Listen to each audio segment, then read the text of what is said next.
गांव में औरतों की चोटी काटने की घटना होने लगी थी। जैसे ही रात होती, एक चुड़ैल अपने हाथ में खंजर लेकर आती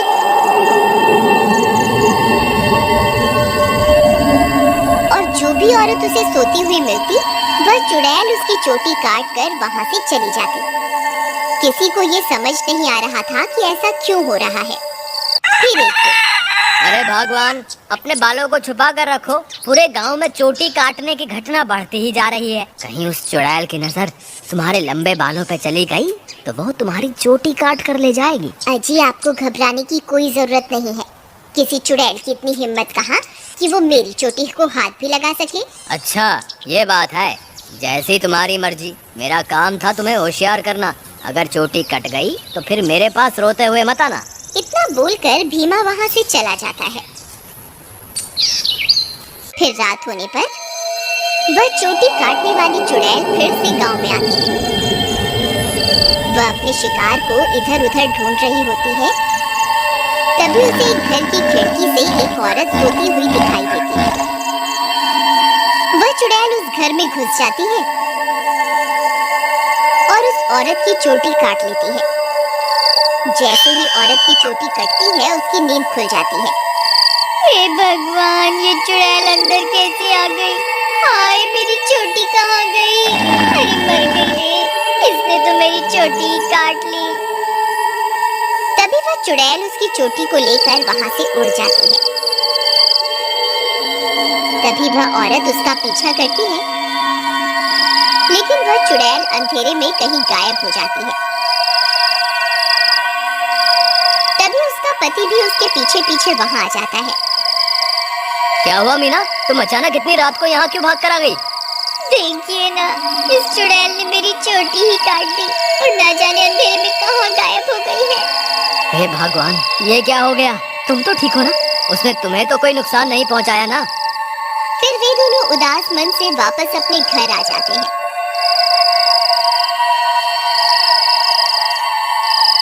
अगले दिन सुबह होने पर मीना की चोटी कटने की बात पूरे गांव में फैल जाती है। सब लोग उस चुड़ैल के बारे में बातें कर रहे होते हैं। फिर भीमा को अपनी पत्नी की फिक्र होती है, तो वह अपने घर की ओर चल देता है। घर पहुंचकर वह अपनी पत्नी के कमरे में जाता है तो देखता है कि उसकी पत्नी अपने बालों को संवार रही होती है। अरे सुमन, तुम्हें पता चला? कल रात को मेरे दोस्त मोहन की पत्नी की चोटी उस चुड़ैल ने काट ली। मुझे तो तुम्हारे लिए बहुत डर लग रहा है, कहीं वो चुड़ैल यहाँ ना आ जाए। अजी, हमें घबराने की कोई जरूरत नहीं।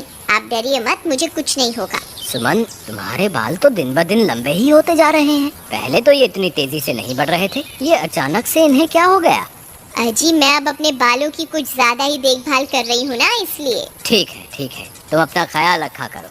मैं अपने दोस्त मोहन से मिलकर आता हूँ।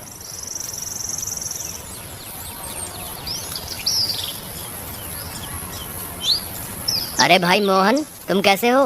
भाभी के बारे में पता चला, सुनकर बहुत दुख हुआ। क्या बताऊं भीमा भाई, जब से मीना की चोटी कटी है उसका तो रो रो कर बुरा हाल है। और बताओ, सुषमा भाभी तो ठीक है ना? अब तुम्हें भाभी का बहुत ज्यादा ख्याल रखना होगा, कहीं चुड़ैल उन्हें अपना अगला शिकार न बना ले। तुम सही कहते हो भाई, मुझे भी बहुत फिक्र हो रही है। ठीक है, अब मैं चलता हूँ। तुम अपना और मीना का ध्यान रखना। फिर इतना बोलकर भीमा वापस अपने घर आ जाता है।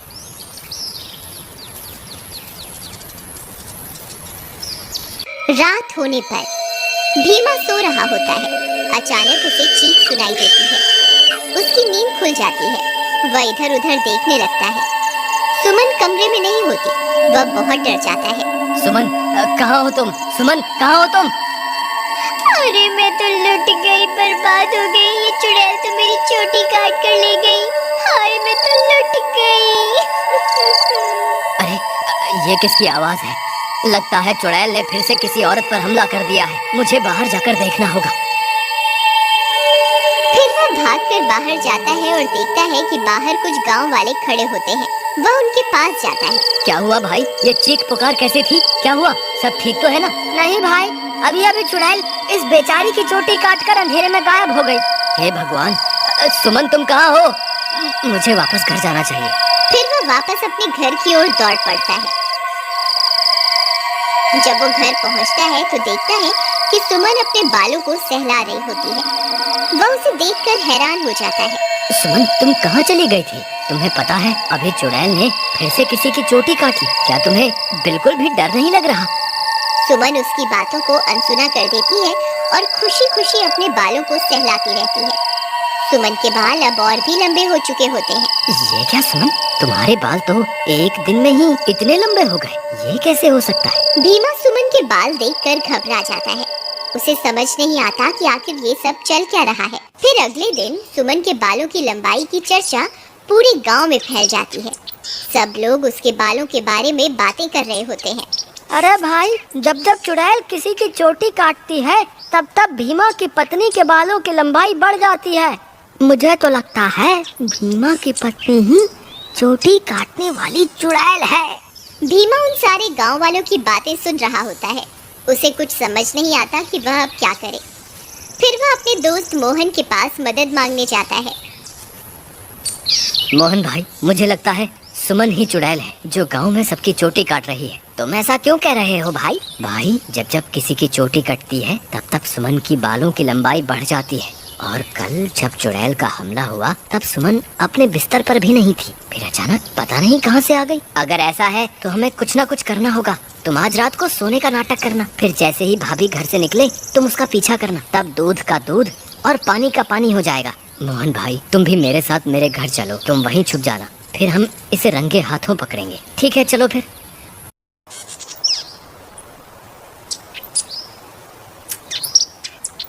फिर वे दोनों भीमा के घर आ जाते हैं और मोहन अलमारी के पीछे छुप जाता है। रात होने पर भीमा सोने का नाटक करता है। तभी सुमन उठती है और घर से बाहर निकल जाती है। भीमा भाई उठो, देखो भाभी घर से बाहर निकल गई है।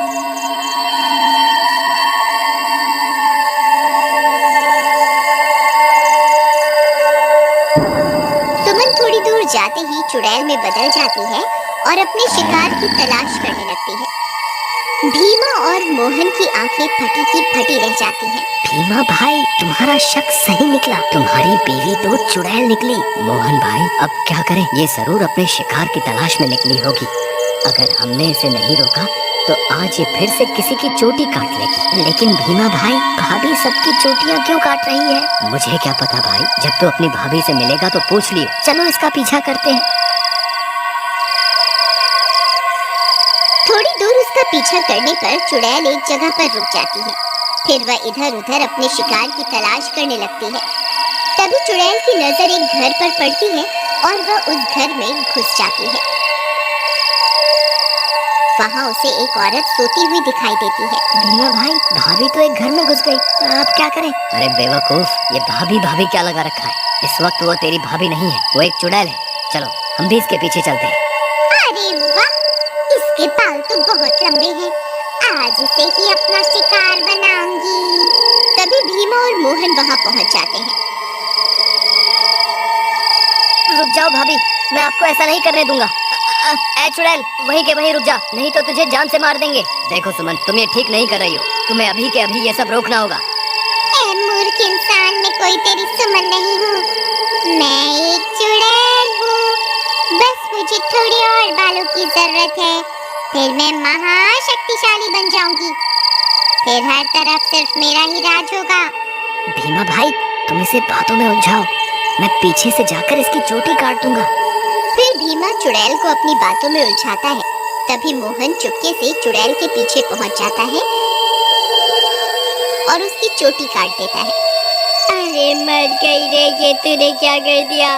मेरे सारे कराए पर पानी फेर दिया। चोटी कटते ही चुड़ैल की सारी शक्तियाँ खत्म हो जाती हैं और सुमन चुड़ैल के चंगुल से आजाद हो जाती है। अरे भाभी, आप वापस आ गई? मोहन भैया, आपका बहुत बहुत धन्यवाद। आपकी वजह से मुझे इस चुड़ैल से मुक्ति मिल गई। भीमा